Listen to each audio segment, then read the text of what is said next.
सुहाग रात पे ही पत्नी ने पति से तलाक क्यों लिया। शादी की सुहाग सेज पर बैठी एक स्त्री का पति जब भोजन का थाल लेकर अंदर आया तो पूरा कमरा उस स्वादिष्ट भोजन की खुशबू से भर गया। रोमांचित उस स्त्री ने अपने पति से निवेदन किया कि माँ जी को भी यहीं बुला लेते तो हम तीनों साथ बैठकर भोजन करते।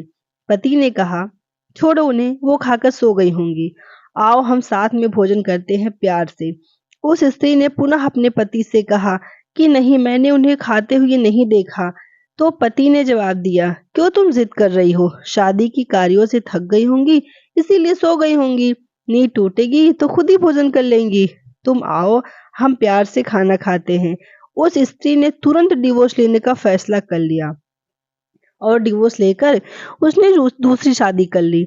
इधर उसके पहले पति ने भी दूसरी शादी कर ली। दोनों अलग अलग सुखी घर घर गृहस्थी बसाकर खुशी खुशी रहने लगे। उधर उस स्त्री के 2 बच्चे हुए जो बहुत ही सुशील और आज्ञाकारी थे।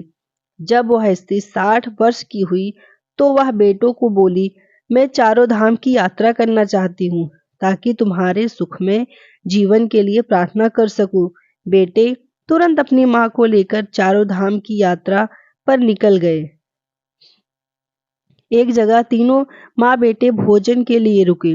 बेटे भोजन परोसकर माँ से खाने की विनती करने लगे। उधर उसी समय उस स्त्री की नजर सामने एक फटेहाल, भूखे और गंदे से एक वृद्ध पुरुष पर पड़ी जो इस स्त्री के भोजन और बेटों की तरफ बहुत ही कातर नजर से देख रहा था। उस स्त्री को उस पर दया आ गई और बेटों को बोली, जाओ पहले उस वृद्ध को नहलाओ और उसे वस्त्र दो, फिर हम सब मिलकर भोजन करेंगे।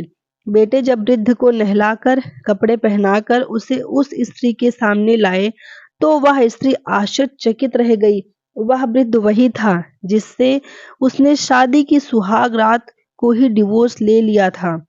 उसने उससे पूछा कि क्या हो गया जो तुम्हारी हालत इतनी दयनीय हो गई।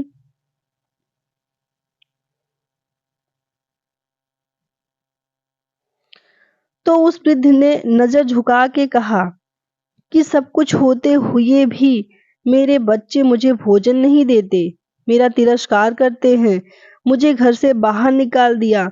उस स्त्री ने उस वृद्ध से कहा कि इस बात का अंदाजा तो मुझे तुम्हारे साथ सुहाग रात को ही लग गया था, जब तुमने पहले अपनी बूढ़ी माँ को भोजन कराने के बजाय उस स्वादिष्ट भोजन की थाल लेकर मेरे कमरे में आ गए और मेरे बार बार कहने के बावजूद भी आपने अपनी माँ का तिरस्कार किया। उसी का फल आज आप भोग रहे हो। जैसा व्यवहार हम अपने बुजुर्गों के साथ करेंगे, उसी देखकर हमारे बच्चे में भी यह गुण आता है कि शायद यही परंपरा होती है। जिस घर में माँ बाप हंसते हैं वही प्रभु बसते हैं। अगर आप सबको मेरी कहानी पसंद आई हो तो वीडियो को लाइक जरूर कर दीजिएगा और चैनल को जरूर सब्सक्राइब कर लीजिए ताकि इस तरह की हिंदी कहानियाँ, प्यारी अच्छी जिंदगी की सीख देने वाली कहानियाँ, इस टाइप की कहानियाँ मैं आपके लिए हमेशा लाती रहूं। धन्यवाद।